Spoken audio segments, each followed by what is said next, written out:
ನೀವು ಸೌಜನ್ಯವನ್ನು ಆ ಧರ್ಮಸ್ಥಳ ಮಂಜುನಾಥನ ಹೃದಯದಿಂದ ಇವತ್ತು ಸ್ವಂತ ಯಾರು ಹೊತ್ತ ಅಲ್ಲ, ಎಲ್ಲ ಸರ್ವರು ಜೀವಂತ ಸಾಕ್ಷಿ ಬಂದು ಅಲ್ಲಿ ಹೇಳ್ತಾ ಇದೆ. ಆದ್ರೆ SIT ರಚನೆ ಆಗಿ 1 ತಿಂಗಳಾದ್ರೂ ಸಹಿತ ಆ ಒಬ್ಬ ವ್ಯಕ್ತಿ ಬಂದು 1 ತಿಂಗಳಾದ್ರೂ ಸಹಿತ ನಾನು ಸಾಕ್ಷಿ ಇದಾವೆ, ನಾನು ಅವುಗಳನ್ನ ತೋರಿಸ್ತೀನಿ ಅಂದ್ರೂ ಸಹಿತ ಇನ್ನೂವರೆಗಾದ್ರೂ ಸಹಿತ ಯಾವುದೇ ರೀತಿಯ ತನಿಖೆ ಮುಂದುವರಿತಾ ಇಲ್ಲ. ಇದಕ್ಕೋಸ್ಕರ ಪ್ರಗತಿಪರ ಸಂಘಟನೆಗಳು ಬಹಳಷ್ಟು ನೋವಲ್ಲಿದ್ದಾವೆ ಮತ್ತು ಅನುಮಾನವನ್ನು ವ್ಯಕ್ತಪಡಿಸ್ತಾ ಇದ್ದಾವೆ. ಕಾರಣ ಏನಪ್ಪಾ ಅಂದ್ರೆ SITಯು ಯಾರ ಪ್ರಭಾವ ವ್ಯಕ್ತಿಗಳ ಪ್ರಭಾವಕ್ಕೆ ಒಳಗಾಗದೆ ದಯವಿಟ್ಟು ಸೂಕ್ತವಾದ ತನಿಖೆಯನ್ನು ಮಾಡಬೇಕು ಮತ್ತು ಅಲ್ಲಿ ನಡೆದಂತಹ ಎಲ್ಲ ಅತ್ಯಾಚಾರ ಮತ್ತು ಕೊಲೆಗಳಿಗೆ ದಶಕಗಳಿಂದ ನಡೆದಂತಹ ಅತ್ಯಾಚಾರಗಳು ಕೇವಲ ಸೌಜನ್ಯ ಕೇಸ್ ಅಷ್ಟೇ ಅಲ್ಲ, ಸೌಜನ್ಯ ಕೇಸ್ನಿಂದ ಹಲವಾರು ಕೊಲೆ ಮತ್ತು ಕೇಸ್ಗಳು ಹೊರಬರ್ತಾ ಇದ್ದಾವೆ. ಪ್ರತಿದಿನ ಪ್ರತಿಯೊಬ್ಬರು ಸಹಿತ ಒಂದೊಂದು ಕೇಸ್ಗಳು ಬರ್ತಾ ಇದ್ದಾವೆ. ನನ್ನ ತಂದೆಯನ್ನ ಕೊಲೆ ಮಾಡಿದ್ದಾರೆ, ನನ್ನ ತಾಯಿಯನ್ನ ಕೊಲೆ ಮಾಡಿದ್ದಾರೆ, ನನ್ನ ಅಕ್ಕನನ್ನ ಕೊಲೆ ಮಾಡಿದ್ದಾರೆ, ಅತ್ಯಾಚಾರ ಮಾಡ್ತಾರೆ ಅಂತೇಳಿ ಪ್ರತಿದಿನ ಒಂದೊಂದು ಕೇಸ್ಗಳು ಹೊಸ ಹೊಸ ಕೇಸ್ಗಳು ಬರ್ತಾ ಇದ್ದಾವೆ. ಅವುಗಳೆಲ್ಲವನ್ನು ಸಹಿತ ಸಮಗ್ರವಾಗಿ ತನಿಖೆ ನಡೆಸಿ SITಯು ಸಹಿತ ಅವೆಲ್ಲರಿಗೂ ಸಹಿತ ಸೂಕ್ತವಾದಂತಹ ನ್ಯಾಯವನ್ನು ದೊರಕಿಸಿಕೊಡಬೇಕು. ಇಲ್ಲದೇ ಇದ್ದರೆ ಮುಂದಿನ ದಿನಮಾನಗಳಲ್ಲಿ ಪ್ರಗತಿಪರ ಸಂಘಟನೆಗಳು ಕೇವಲ ಹಡಗಲಿ ತಾಲೂಕಿನಲ್ಲ ರಾಜ್ಯಾದ್ಯಂತ ಹೋರಾಟಗಳು ನಡೆಸ್ತವೆ ಅಂತ ಹೇಳಿ ಈ ಮೂಲಕ ಎಚ್ಚರಿಕೆ ಪಡ್ತಾ ಇದ್ದೇನೆ. ಕೊಲೆಗೈದು 2012ರಿಂದ ಇಲ್ಲಿವರೆಗೆ ಬೇಕಾ ಒಂದು ಒಬ್ಬ ಮಹಿಳೆಗೆ. ಪ್ರಿಯ ವೀಕ್ಷಕರೇ, ಇದು ಕಲ್ಯಾಣ ಕರ್ನಾಟಕ ಕನ್ನಡಿ ಸುದ್ದಿವಾಹಿನಿ. ನಾನು ನಿಮ್ಮ ಐನ್ಗೌಡ. ಇಂದು ಒಂದು ಬಹಳಷ್ಟು ಪ್ರಮುಖವಾದ ಸುದ್ದಿಯನ್ನು ಹೊತ್ತು ನಿಮ್ಮೊಂದಿಗೆ ಬಂದಿದ್ದೇನೆ, ನಿಮ್ಮ ಮುಂದೆ ಬಂದಿದ್ದೇನೆ. ಇಡೀ ರಾಜ್ಯವನ್ನೇ, ಇಡೀ ದೇಶವನ್ನೇ ತಲ್ಲಣಗೊಳಿಸಿರುವಂತಹ ಒಂದು ಪ್ರಕರಣ. ಯಾವುದು ಸತ್ಯ, ಯಾವುದು ಮಿಥ್ಯ, ಏನಾಗ್ತಾ ಇದೆ, ಏನ್ ನಡೀತಾ ಇದೆ ಎನ್ನುವಂತಹದ್ದೇ ಜನಸಾಮಾನ್ಯರನ್ನ ಒಂದು ರೀತಿ ತಲ್ಲಣಗೊಳಿಸ್ತಾ ಇದೆ, ಭಯಭೀತರನ್ನಾಗಿ ಮಾಡ್ತಾ ಇದೆ ಇಂತಹ ಒಂದು ಪ್ರಕರಣ. ಅದು ಈಗಾಗಲೇ ನಿಮಗೆ ಗೊತ್ತಿರಬಹುದು ಧರ್ಮಸ್ಥಳ ಸೌಜನ್ಯ ಕೊಲೆ ಪ್ರಕರಣ ಏನಿದೆ, ಆ ಸೌಜನ್ಯ ಕೊಲೆ ಪ್ರಕರಣ ಇವತ್ತು ಒಂದು ರೀತಿ ಜನಸಾಮಾನ್ಯರಲ್ಲಿ ಭಯದ ವಾತಾವರಣವನ್ನು ಸೃಷ್ಟಿ ಮಾಡ್ತಾ ಇದೆ, ಆತಂಕವನ್ನು ಸೃಷ್ಟಿ ಮಾಡ್ತಾ ಇದೆ. 12 ವರ್ಷಗಳ ಹಿಂದೆ ನಡೆದಂತಹ ಒಂದು ಕೊಲೆ ಪ್ರಕರಣ ಮತ್ತೆ ಗರಿಗೆದ್ರಿದೆ. ಕಾನೂನು ಏನು ಮಾಡ್ತಾ ಇದೆ, ಕಾರ್ಯಾಂಗ ಏನು ಮಾಡ್ತಾ ಇದೆ, ಶಾಸಕಾಂಗ ಏನು ಮಾಡ್ತಾ ಇದೆ, ನ್ಯಾಯಾಂಗ ಏನು ಮಾಡ್ತಾ ಇದೆ, ಪತ್ರಿಕಾರಂಗ ಏನು ಮಾಡ್ತಾ ಇದೆ ಎನ್ನುವಂತಹ ಬಹುದೊಡ್ಡ ಪ್ರಶ್ನೆಗಳು ಜನಸಾಮಾನ್ಯರನ್ನ ಕಾಡ್ತಾ ಇವೆ. ಹಾಡ ಹಗಲಿನಲ್ಲೇ ಕೊಲೆ ಮಾಡಿ, ಅತ್ಯಾಚಾರ ಮಾಡಿ ಮಣ್ಣು ಮುಚ್ಚಿದಾಗಲೂ ಕೂಡ 10 ವರ್ಷ 12 ವರ್ಷಗಳು ಪ್ರಕರಣಗಳು ಬಯಲಿಗೆ ಬರಲಿಲ್ಲ. 10 ವರ್ಷಗಳ ನಂತರ ಅದು ಬಯಲಿಗೆ ಬಂತು. ಹೋರಾಟಗಳು ನಡೆದವು, ಪ್ರತಿಭಟನೆಗಳು ನಡೆದವು, ಬೀದಿ ಹೋರಾಟಗಳು ನಡೆದವು, ನ್ಯಾಯಾಂಗದ ಮೆಟ್ಟಿಲುಗಳು ಕೂಡ ಏರುವಂತಹ ಪರಿಸ್ಥಿತಿ ಬಂತು. ಹೋರಾಟಗಾರರು ತಮ್ಮ ಹೋರಾಟವನ್ನು ಚುರುಕುಗೊಳಿಸಿದ್ರು. ಆದರೂ ಕೂಡ ಇನ್ನೂ ತನಿಖೆ ಹಂತದಲ್ಲಿದೆ. ಇನ್ನೂ ಕೂಡ ಸತ್ಯ ಯಾವುದು, ಸುಳ್ಳು ಯಾವುದು ಎನ್ನುವಂತಹದ್ದೇ ಗೊತ್ತಾಗ್ತಾ ಇಲ್ಲ ಎನ್ನುವಂತಹ ಗೊಂದಲದ ಏನೋ ಒಂದು ವಾತಾವರಣ ಸೃಷ್ಟಿಯಾಗಿದೆ. ನಿಜಕ್ಕೂ ಕೂಡ ಇಲ್ಲಿ ಆಡಳಿತ ಇದೆಯಾ ಕರ್ನಾಟಕದಲ್ಲಿ? ಕರ್ನಾಟಕ ಸರ್ಕಾರ ಏನೋ 10-12 ವರ್ಷಗಳಿಂದ ರಾಜ್ಯಭಾರವನ್ನು ಮಾಡ್ತಾ ಇದೆ. ನಿಜಕ್ಕೂ ಕೂಡ ನ್ಯಾಯ ಒದಗಿಸಿಕೊಟ್ರ ಜನಸಾಮಾನ್ಯರಿಗೆ ಎನ್ನುವಂತಹ ಪ್ರಶ್ನೆಗಳು ಕಾಡ್ತಾ ಇದೆ. ಸೌಜನ್ಯಳ ಪ್ರಕರಣ, ಏನೋ ಧರ್ಮಸ್ಥಳದಲ್ಲಿ ಸೌಜನ್ಯಳನ್ನ ಅತ್ಯಾಚಾರ ಮಾಡಿ ಕೊಲೆಗೈದು ಮಂಡಲ್ಲಿ ಮುಚ್ಚಲಾಗಿದೆ ಎನ್ನುವಂತಹ ಒಂದು ಪ್ರಕರಣ ನಿಜಕ್ಕೂ ಕೂಡ ದಿಗ್ಭ್ರಾಂತರನ್ನಾಗಿ ಮಾಡಿದೆ ಜನಸಾಮಾನ್ಯರನ್ನ. ಸುಳ್ಳು ಹೇಳ್ತಾ ಇದ್ದಾರ ಸೌಜನ್ಯ ಪರವಾಗಿ ಹೋರಾಟ ಮಾಡುವಂತಹ ಮಹೇಶ್ ತಿಮ್ರೋಡಿ ಅಂತವರು, ಗಿರೀಶ್ ಮಟ್ಟಣ್ ಅಂತವರು, ಯೂಟ್ಯೂಬರ್ ಶಮೀರ್ ನಂತವರು ಸುಳ್ಳು ಸುದ್ದಿಯನ್ನು ಹಬ್ಬಿಸ್ತಾ ಇದ್ದಾರ. ಧರ್ಮಸ್ಥಳಕ್ಕೆ ಕೆಟ್ಟ ಹೆಸರು ತರುವಂತಹ ಸುದ್ದಿಯನ್ನು ಮಾಡ್ತಾ ಇದ್ದಾರ. ಬಂಧಿಸಿ ಹಾಗಾದ್ರೆ ಅವರನ್ನ. ಅವ್ರಿಗೆ ಏಕೆ ಅವಕಾಶ ನೀಡಿದ್ದೀರಿ ಬಹಿರಂಗವಾಗಿ ಹೇಳಿಕೆ ಕೊಡೋದಕ್ಕೆ? ಬಂಧಿಸಬೇಕು ಸರ್ಕಾರ. ಇಲ್ಲ, ಸೌಜನ್ಯ ಪ್ರಕರಣ ನಿಜಕ್ಕೂ ಕೂಡ ಸೌಜನ್ಯಗೆ ಅನ್ಯಾಯ ಆಗಿದೆ. ಸೌಜನ್ಯಳು ಕೊಲೆಯಾಗಿದ್ದಾಳೆ. ಸೌಜನ್ಯಳದು ಸಹಜ ಸಾವಲ್ಲ ಎನ್ನುವಂತಾದ್ರೆ ಸೌಜನ್ಯಳ ಕೊಲೆಗೆ ಸಂಬಂಧಿಸಿದಂಥವರನ್ನ, ಸೌಜನ್ಯಳನ್ನ ಅತ್ಯಾಚಾರ ಮಾಡಿದಂಥವರನ್ನಾದ್ರೂ ಬಂಧಿಸಬೇಕು. ಏನಾಗ್ತಾ ಇದೆ, ಏನ್ ನಡೀತಾ ಇದೆ? ನಿಜಕ್ಕೂ ಕೂಡ ಗೊಂದಲ ಇದೆ ರಾಜ್ಯದ ಜನತೆಯಲ್ಲಿ, ದೇಶದ ಜನತೆಯಲ್ಲಿ. ಅಂತ ಒಬ್ಬ ಪ್ರಭಾವಿ ಧರ್ಮಸ್ಥಳದ ಏನು ದೊಡ್ಡವರು, ದಣಿಗಳು, ಗೌಡ್ರು ಅಂತ ಹೇಳ್ಕೊಳ್ತಾ ಇದ್ದಾರೆ. ಅಂತಹ ಒಬ್ಬ ಪ್ರಭಾವಿಗಳ ವಿರುದ್ಧವಾಗಿ ಬಹಿರಂಗ ಗಂಭೀರ ಆರೋಪಗಳನ್ನು ಮಾಡುವುದರ ಮೂಲಕ ತೊಡೆ ತಟ್ಟಿದಂತಹ ಮಹೇಶ್ ತಿಮ್ರೋಡಿ ಅವರು, ಗಿರೀಶ್ ಮಟ್ಟಣ್ ಅಂತವರು, ಯೂಟ್ಯೂಬರ್ ಶಮೀರ್ ನಂತವರು ಈಗಲೂ ಕೂಡ ಅಬ್ಬರಿಸ್ತಾ ಇದ್ದಾರೆ. ಸಾಕ್ಷ್ಯಾಧಾರಗಳನ್ನು ಇಟ್ಕೊಂಡು ಆರೋಪಗಳನ್ನು ಮಾಡ್ತಾ ಇದ್ದಾರೆ. ಸಾಕ್ಷ್ಯಾಧಾರಗಳ ಸಮೇತವಾಗಿ ಇವತ್ತು ಬೀದಿಗೆ ಬಂದಿದ್ದಾರೆ, ಜನರ ಮುಂದೆ ಬಂದಿದ್ದಾರೆ. ಸರ್ಕಾರ ಏನ್ ಮಾಡ್ತಾ ಇದೆ?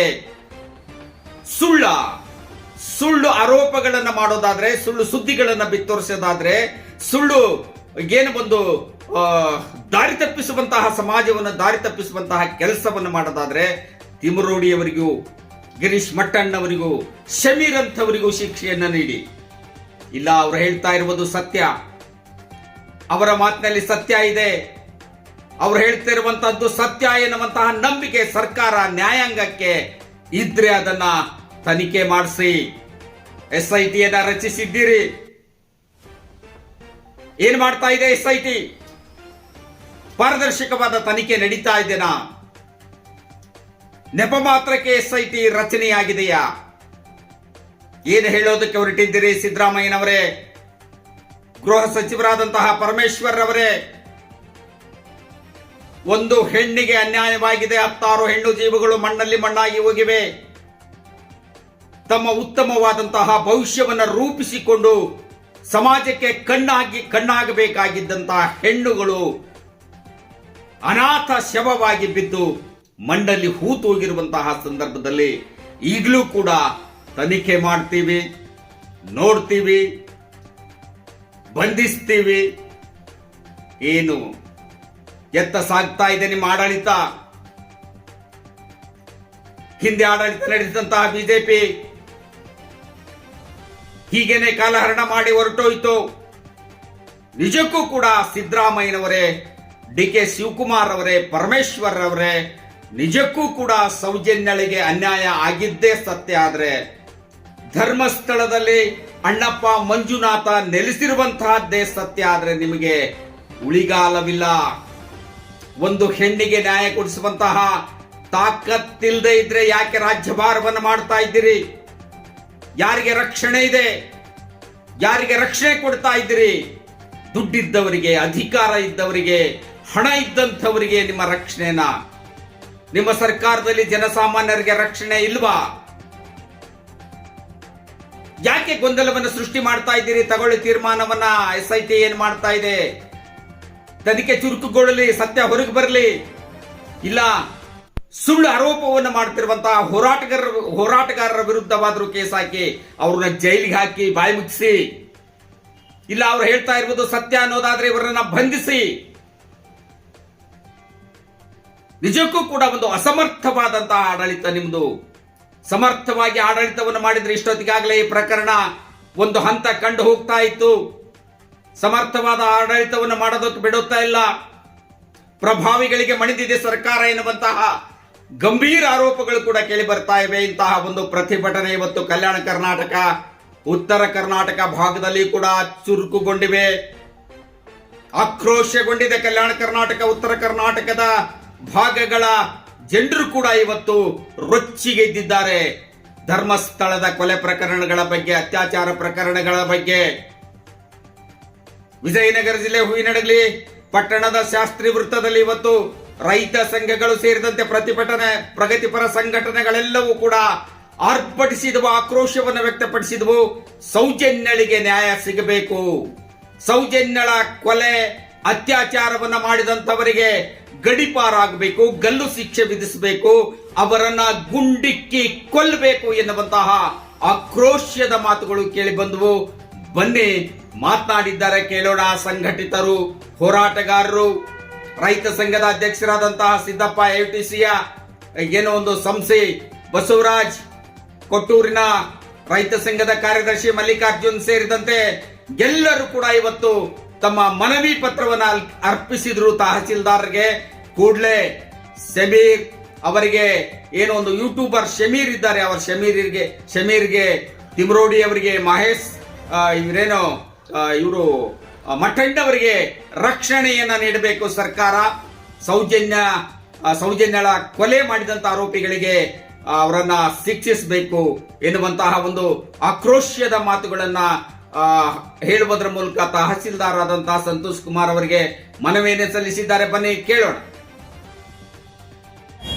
ಧರ್ಮದ ನೆಲೆಬೀಡು ಎಂದು ಹೆಸರುವಾಸಿಯಾದಂಥ ಒಂದು ಸ್ಥಳ. ಅಲ್ಲಿ ನಡೀತಾ ಐತಿ ಸೌಜನ್ಯ ಅನನ್ಯ ಭಟ್ ನೂರಾರು ಮಹಿಳೆಯರು ಅತ್ಯಾಚಾರಕ್ಕೊಳಗಾಗಿ ಕೊಲೆಗೈದು ಅನಾಮಿಕ ವ್ಯಕ್ತಿ. ನಾನೇ ಎಷ್ಟೋ ಹೆಣಗಳನ್ನು ಊತಿಟ್ಟಿದ್ದೀನಿ, ಬರ್ರಿ ತನಿಖೆ ಮಾಡ್ರಿ ಅಂತ ಅವನು ರಾಜಾರೋಷವಾಗಿ ಅಂದರೆ ಧೈರ್ಯವಾಗಿ ಹೇಳ್ತಾನೆ. ಅವನು ನಾನು ತಪ್ಪು ಮಾಡೀನಿ, ಆ ತಪ್ಪಿನೊಳಗೆ ನನಗೂ ನನ್ನ ಫ್ಯಾಮಿಲಿಗೂ ನನ್ನ ಕುಟುಂಬಕ್ಕೂ ನನ್ನ ಒಂದು ಮುಂದಿನ ಪೀಳಿಗೆಗಳಿಗೆ ಈ ರೀತಿ ಅನ್ಯಾಯ ಆಗಬಾರ್ದು, ನಾನು ಈ ನಿಜ ಒಪ್ಕೊಂಡ್ಬಿಟ್ರೆ ಪೊಲೀಸರಲ್ಲಿ ಶಿಕ್ಷೆ ಕೊಡ್ತಾರಂತ ಗೊತ್ತಿದ್ರೂ ಅವನು ನೇರವಾಗಿ ಬಂದು ಹೇಳ್ತಾನೆ. SIT ತನಿಖೆ ರಚನೆ ಮಾಡೋದ್ರಲ್ಲಿ ನಮ್ಮ ಕರ್ನಾಟಕ ರಾಜ್ಯ ಸಂಪೂರ್ಣ ವಿಫಲವಾಗೈತಿ ಅಂತ ಈ ಸಂದರ್ಭದಲ್ಲಿ ಹೇಳ್ತೀವಿ ಬಂಧುಗಳೇ. ಕಾರಣ ಏನಂದ್ರೆ, ಒಬ್ಬ ಕರ್ನಾಟಕ ರಾಜ್ಯದ ಹೈಕೋರ್ಟ್ ನ್ಯಾಯಾಧೀಶರು ಅಥವಾ ಭಾರತ ದೇಶದ ಸುಪ್ರೀಂ ಕೋರ್ಟ್ ನಿವೃತ್ತ ನ್ಯಾಯಾಧೀಶರನ್ನ ಆ SIT ತನಿಖೆ ಒಳಗೆ ಮುಖ್ಯಸ್ಥರನ್ನ ಮಾಡಬೇಕಾಗಿತ್ತು. ಮಾಡೋದ್ರಲ್ಲಿ ಸಂಪೂರ್ಣ ಕರ್ನಾಟಕ ರಾಜ್ಯ ವಿಫಲವಾಗೈತಿ. ಎರಡನೇದು, ಆ ಸಮೀರ್ ಎಂಬ ಯೂಟ್ಯೂಬರ್ ಆ ಒಂದು ಕೃತ್ಯವನ್ನ, ಆ ಒಂದು ಬಂಡವಾಳವನ್ನ ಸಂಪೂರ್ಣವಾಗಿ ಪಾರದರ್ಶಕವಾಗಿ ಯಾವುದೇ ಮುಲಾಜಿಗೆ ಒಳಗಾಗ್ಲಾರ್ದಂಗೆ ಆ ಫೈಲಿಗಳಿರ್ತಾನೆ. ಆ ಒಬ್ಬ ವ್ಯಕ್ತಿಗೆ ಕೊಡಬಾರದು ಹಿಂಸೆ ಕೊಡ್ತಾ ಇದ್ದಾರೆ ನಮ್ಮ ಕರ್ನಾಟಕ ರಾಜ್ಯ ಸರ್ಕಾರ ಮತ್ತು ಗೃಹ ಇಲಾಖೆ. ಆತನಿಗೂ ಮತ್ತು ಆತನ ಕುಟುಂಬಕ್ಕೆ ಸಂಪೂರ್ಣ ಬೆಂಬಲ ಮತ್ತು ಬಂದೋಬಸ್ತ್ ಕೊಡಬೇಕು.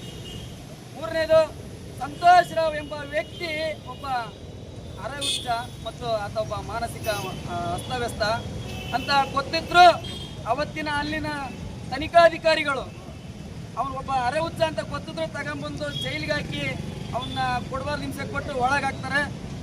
ಆ ಒಳಗಾಕ್ತಂತ ಅವತ್ತಿನ ಏನು ಅಲ್ಲಿ ಆ ಸ್ಟೇಷನ್ ವ್ಯಕ್ತಿಗಳು ಮತ್ತು ಆ ಅಧಿಕಾರಿಗಳನ್ನ ಗಲ್ಲು ಶಿಕ್ಷೆ ನೀಡಬೇಕು. ಅವ್ರಿಗೆ ಸಂಪೂರ್ಣ ನೌಕರಿಯಿಂದ ವಜಾ ಮಾಡಿ ಅವರಿಗೆ ಗಲ್ಲು ಶಿಕ್ಷೆ ನೀಡಬೇಕು.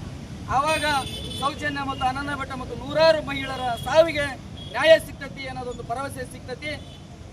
ಇನ್ನೂ ಹಲವಾರು ಅವು ಯಾರೊಬ್ಬ ಮಹಿಳಾ ಟೀಚರ್ ಆಯಮ್ಮಗೂ ಕೂಡ ಕೊಡಬಾರ್ದು ಹಿಂಸೆ ಕೊಟ್ಟು ರೇಪ್ ಮಾಡಿ ಅತ್ಯಾಚಾರ ಮಾಡಿ ಏನೆಲ್ಲ ಮಾಡಿದಂಥ ಆ ಪ್ರಭಾವಿ ಆರೋಪಿಗಳನ್ನ ಬಂಧಿಸುವುದರಲ್ಲಿ ಕರ್ನಾಟಕ ರಾಜ್ಯ ಸರ್ಕಾರ, ಅವತ್ತಿನ ಕರ್ನಾಟಕ ರಾಜ್ಯ ಸರ್ಕಾರ ಸಂಪೂರ್ಣ ವಿಫಲವಾಗಿರ್ತೈತಿ.